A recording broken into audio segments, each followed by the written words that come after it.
Hi everybody, welcome to our module on the basal ganglia. The basal ganglia are a collection of nuclei just above the brainstem beneath the cortex, and they all work together to coordinate complex motor movements. And the names of the 5 basal ganglia structures that you need to know are the substantia nigra, the subthalamic nucleus, the putamen, the caudate nucleus, and the globus pallidus. It's very important that you're able to find all these basal ganglia structures in cross-sections of the brain, either anatomical cross-sections or in radiology images. And you should practice doing this using your anatomy textbooks. Go through and make sure you can always find the basal ganglia components. But let's just do it here in this coronal section of the brain. So we'll start with the caudate nucleus right here, and it's always easy to find because it's just outside the lateral ventricles. These white things are the lateral ventricles, and there's a caudate nucleus on each side. Just below the caudate nucleuses are the thalamus, which is not part of the basal ganglia, but the basal ganglia greatly influences the thalamus activity. Over to the side here are 3 structures. The big one on the outside is called the putamen, and the 2 smaller ones in the middle are called the globus pallidus. And then down here at the bottom we have the subthalamic nucleus on top and the substantia nigra a little bit lower down. So make sure you understand where all those structures are in this image and in other cross-sections of the brain. When we talk about the basal ganglia, you'll hear us talking about the striatum, and what do we mean by that? Well, the striatum is 2 structures together, the putamen and the caudate. And if you look down here in this cross section, you see the caudate nucleus up here next to the ventricle, and the putamen is down here, and they're divided by the internal capsule right here. And these 2 structures work together. They receive major inputs from the cortex, and we'll talk about what they do in a minute. You'll also sometimes hear people talk about the lentiform nucleus, and what do they mean by that? Well, if you look down here in this picture on the left side, you see the putamen and the globus pallidus together. These structures all together are often called the lentiform nucleus. The function of the basal ganglia is to modify voluntary movements. If you think about things you do with your hand, like throw a ball or play a guitar, this is a very complex movement. Some muscles have to be activated, others have to be deactivated. It's not a simple on-off of one muscle group, and the basal ganglia is what coordinates all that. It gets input from the cortex to tell it what the body wants to do, and then it provides feedback to the cortex to either stimulate motor activity or inhibit. Usually it does both to generate a complex movement. This combination is what helps us do complex maneuvers with our body. So to explain this in a little more detail, imagine that you want to do a complex maneuver like play a guitar chord. Your premotor cortex will decide to execute this movement, and it will activate the basal ganglia. The basal ganglia will then use something called the direct pathway to activate muscles that are helpful to playing that guitar chord. It will then also use something called the indirect pathway to inhibit muscles that are not helpful to that guitar chord that you want to play. And it will send the feedback to the primary motor cortex from both the direct pathway and the indirect, and this combination will generate the complex movement or action, and you will hopefully get the chord to sound right on your guitar. So to understand the direct and indirect pathways, we first have to understand how the elements of the basal ganglia interact. So let's talk about each element on the screen here. First we have the cortex, and it wants to stimulate the brainstem and spinal cord over here to do motor activity. In the middle of the screen we have the coordinator, sort of the general of this whole process, and that's the striatum.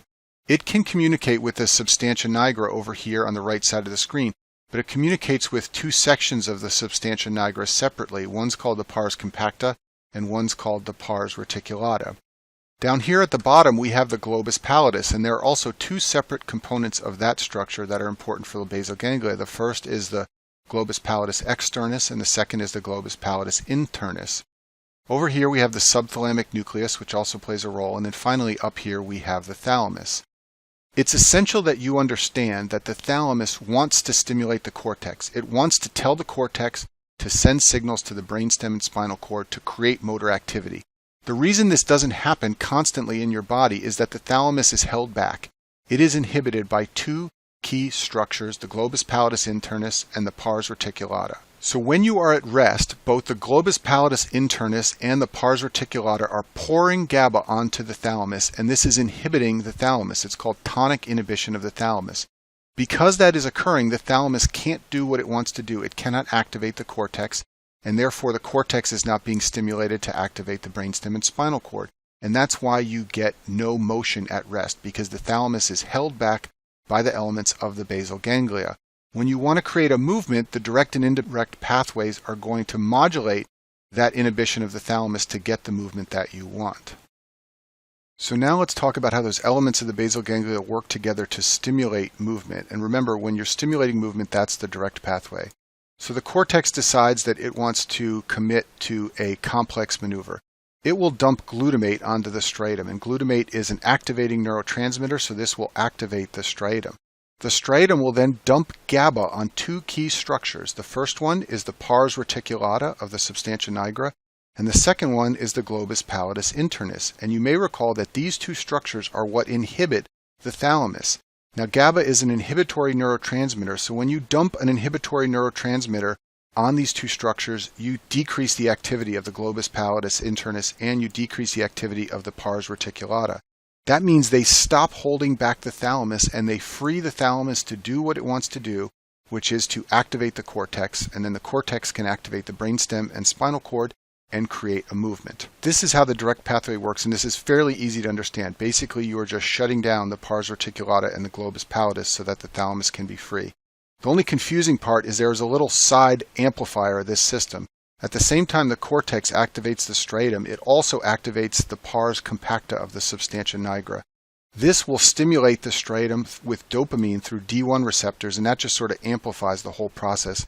Some people call it a kickstarter or a modifier of the whole process, but it's not really the main thread. The main thing that's going on is you're holding back the globus pallidus internus and the pars reticulata so the thalamus can do what it wants to do.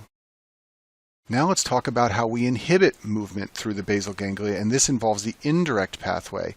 So once again, the cortex decides it wants to do a complex maneuver, and it signals the striatum.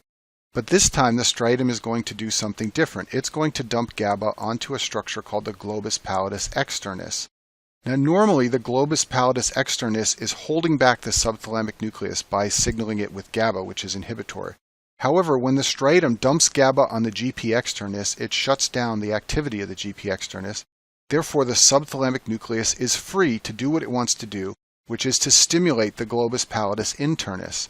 Therefore, the GP internus, which normally holds back the thalamus, now holds it back to an even greater degree, and the thalamus is even more inhibited than normal, and so it inhibits the cortex even more than normal, and you get decreased activity to the brainstem and spinal cord for movements that are unhelpful to a complex maneuver. Now, just like with the direct pathway, there's a little side part of this, a little kickstarter of the process. The cortex, in addition to stimulating the striatum, will stimulate the substantia nigra pars compacta, and it will inhibit the striatum through dopamine and D2 receptors. This is a little side part of this process that modifies the main thrust of the process, which is to inhibit the thalamus. So all that can be confusing, so let me summarize the key points. The direct pathway's goal is to create movement. It does this by having the striatum inhibit via GABA the globus pallidus internus and the substantia nigra pars reticulata. The GPI and the pars reticulata therefore stop inhibiting the thalamus, and then the thalamus is free to activate the cortex. And the modifier is the substantia nigra pars compacta, which modifies the striatum via dopamine and D1 receptors.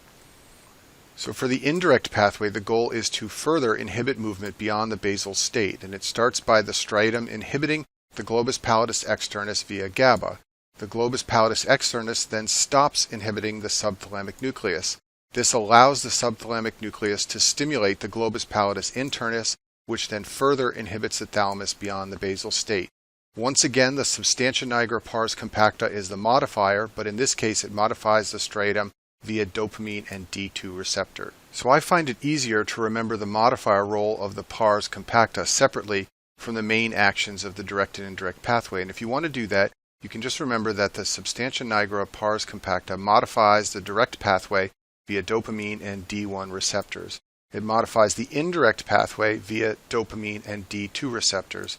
And the reason we care so much about this modifier process is because this is what is destroyed in Parkinson's disease. Parkinson's is a dopamine deficiency disease caused by loss of these dopamine pathways from the substantia nigra to the striatum. It's been heavily researched and studied. We know a lot about it, and that's why it comes up so much on the board exams.